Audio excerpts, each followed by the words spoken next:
Hi, and welcome to this session on what's new in Excel reports for finance and sales. My name is Brian Nielsen. I'm a program manager in Business Central team. With me, I have Kenny. Yeah, my name is Kenny Pontoppidan. I'm also a program manager in the Business Central team. And we have an exciting agenda for you today. We've been looking forward to showing you these new Excel reports that are coming in the base app.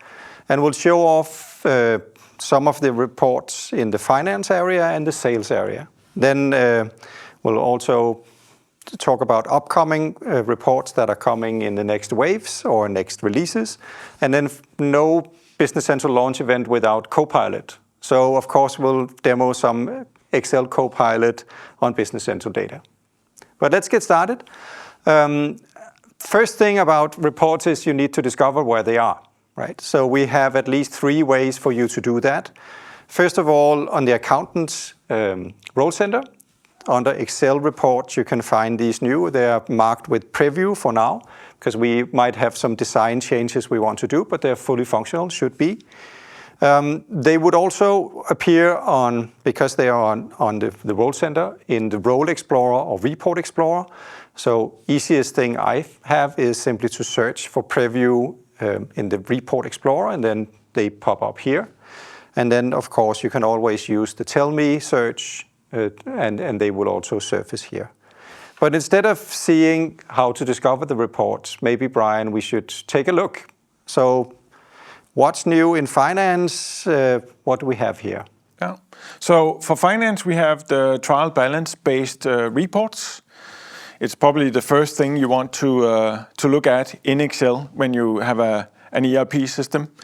But if we take a look at my system here, where I have the reports, you said the accountant role center. It's actually also on the business manager role center, and of course you can find them in Tell Me. They are placed under reports. For the business manager role center, we have all of them. All in this release means we have 8 of them.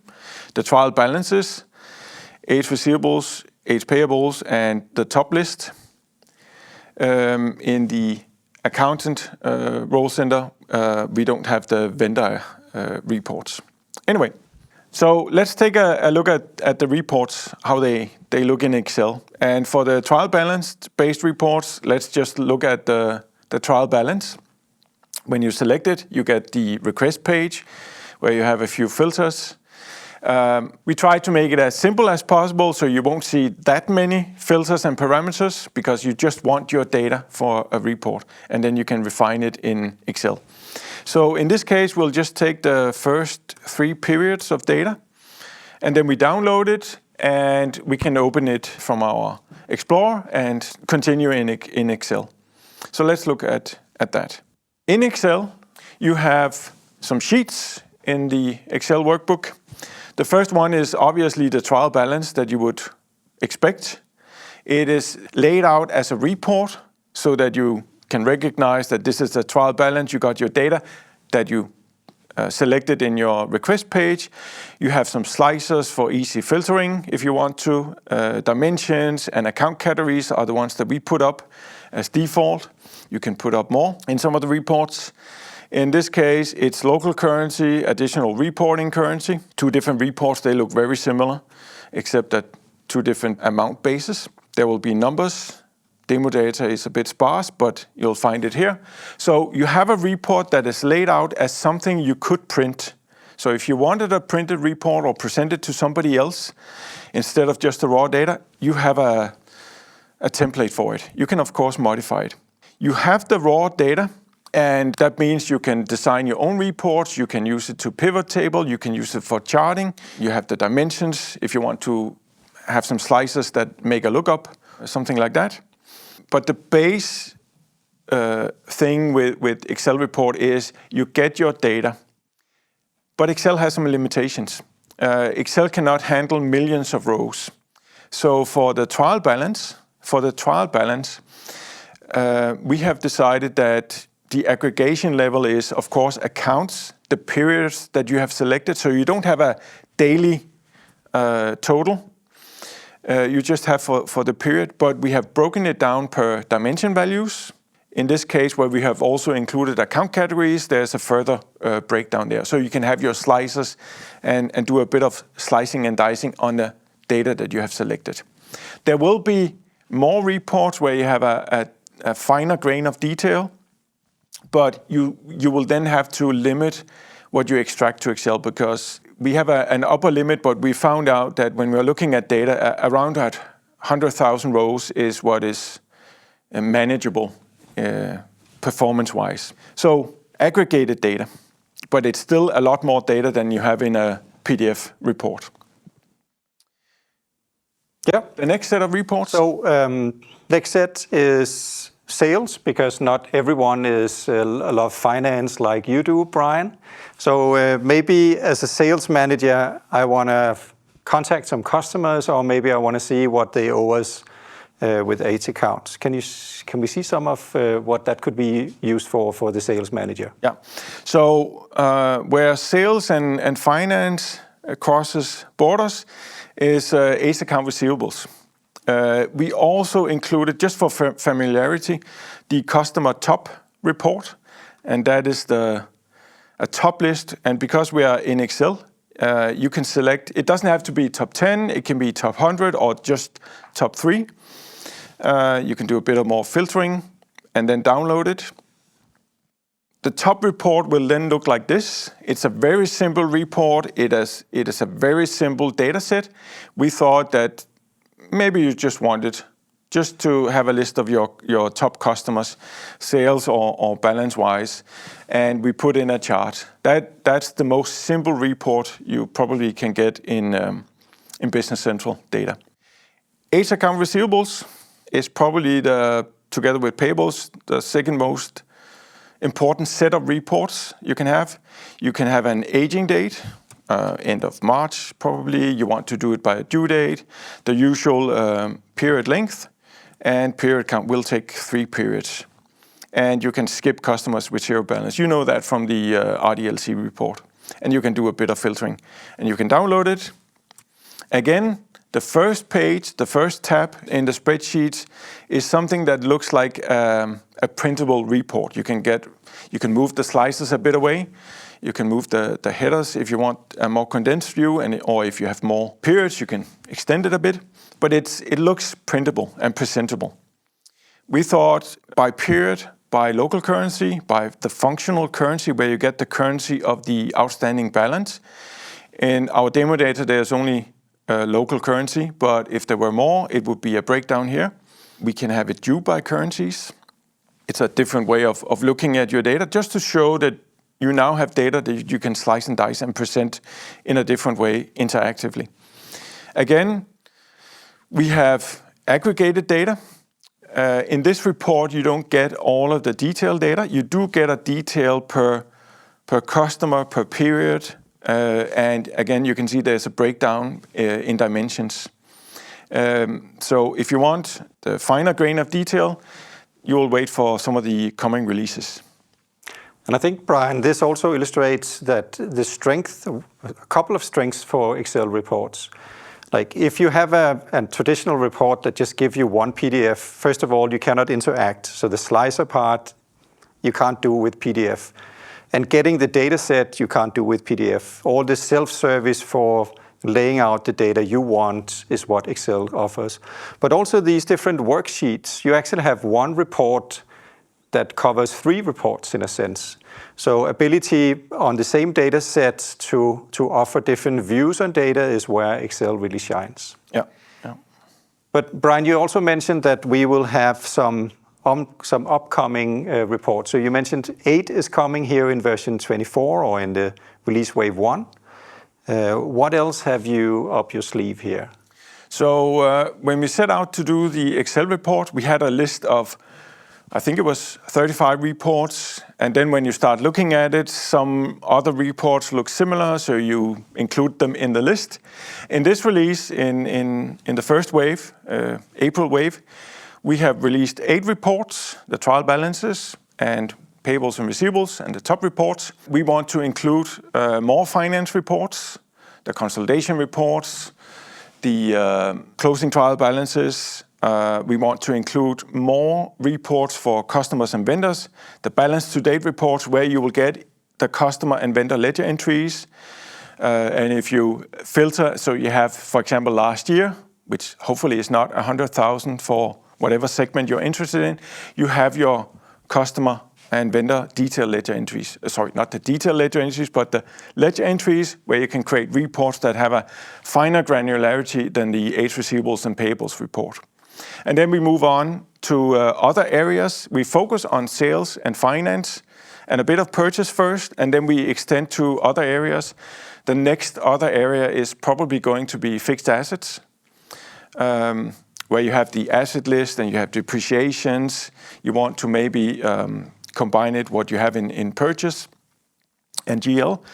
And then we move on to some of the other modules, the jobs module, manufacturing, maybe service.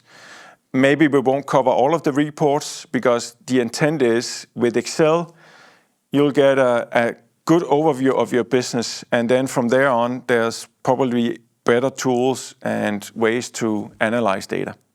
But there's a lot more reports coming for Excel over the coming releases, both in minor releases and of course also in the next major.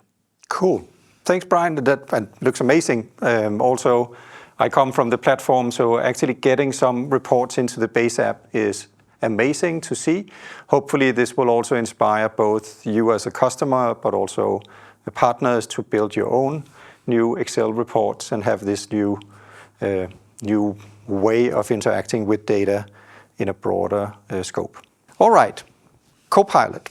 So right now in preview, as of April or March 2024, there's also new things coming in Excel. And since Excel reports are in Excel, and we also have Open in Excel that gives you data in Excel, we thought, wouldn't it be interesting to actually see what's coming so that once you have data in Excel, you might do your further data analysis directly there.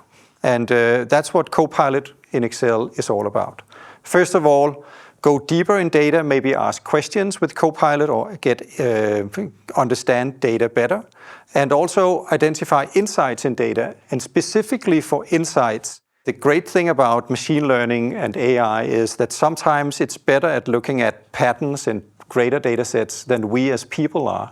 And that's actually a small demo that I think could be interesting to have Copilot look at some data sets and identify some patterns.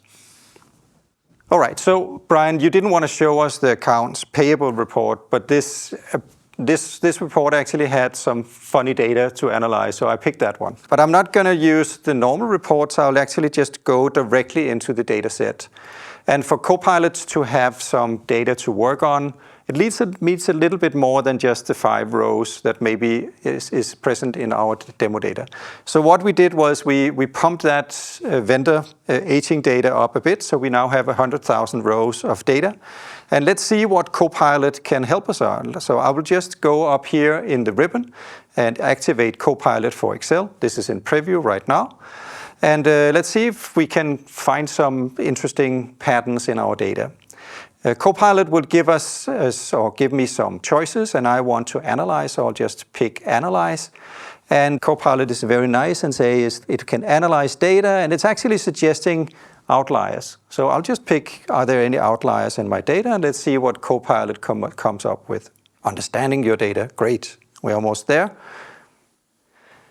All right, so apparently there are some outliers in the data set, and I would like just to add this to a new worksheet so I can look more into it and maybe take this suggested visual that Excel added or for this pivot and see that apparently there are at least 4 dates in my data set that look not necessarily suspicious, but these are for this particular vendor things I might want to go in and have a second look. And that's also what we always do with Copilot. We have machine learning on AI to suggest something for a human being to go and control. So I'm always in the loop. I will go and check these for this vendor, these dates, to see if something is odd. Either we made a mistake, they made a mistake, or maybe it's totally fine transactions. So instead of using the report and slice and dice yourself to find something where you have a suspicion where there's something to look at, you just let Copilot do that work, and you can spend more time on actually analyzing data rather than finding data to analyze. Yeah. So this is just statistics. It might be perfectly fine, but it seems that there's some variance that cannot be explained, and that's what Copilot in Excel shows us. So, to learn more about data analysis, business intelligence, reporting, including things in Excel, go to aka.ms/BC reporting. This is the end user documentation for this interesting topic. So Brian, did we have some go-dos for people to take home? Yes, because there's a lot of new things to go and do. There are new reports. Look at them, start analyzing your data, and maybe also start using Copilot to analyze your data. And lastly, now that you have a data set, you can go and create your own report based on these data sets, and of course the data sets that come with the future reports. So start digging into it. So Brian, I noticed that you just skipped the Report Explorer part, which I think is a shame. I know you think it's like not useful, but I actually know that a lot of users don't know that this thing exists for discoverability. So maybe next time you go to Business Central, go open the Report Role Explorer and actually see if there are things there that you never knew existed, and go explore more. Yeah, because it has all the reports rather than just the ones that you have in your role center, or the ones that you know exist. Yeah. So it's a nice place to start. Finally, relevant launch sessions to also watch. If you want to dig more into the editing of layout, maybe for developers is a bit tough, but we do have a session for how to do layouts, Excel layouts that are translatable if you want to do these multi-language reports. So go check that out if you have a bit of courage. But then, can I ask, do you need to be a developer? You don't actually need to be a developer to do Excel layouts, that's true. The only thing you need a developer for is to create the data set that needs to happen in AI.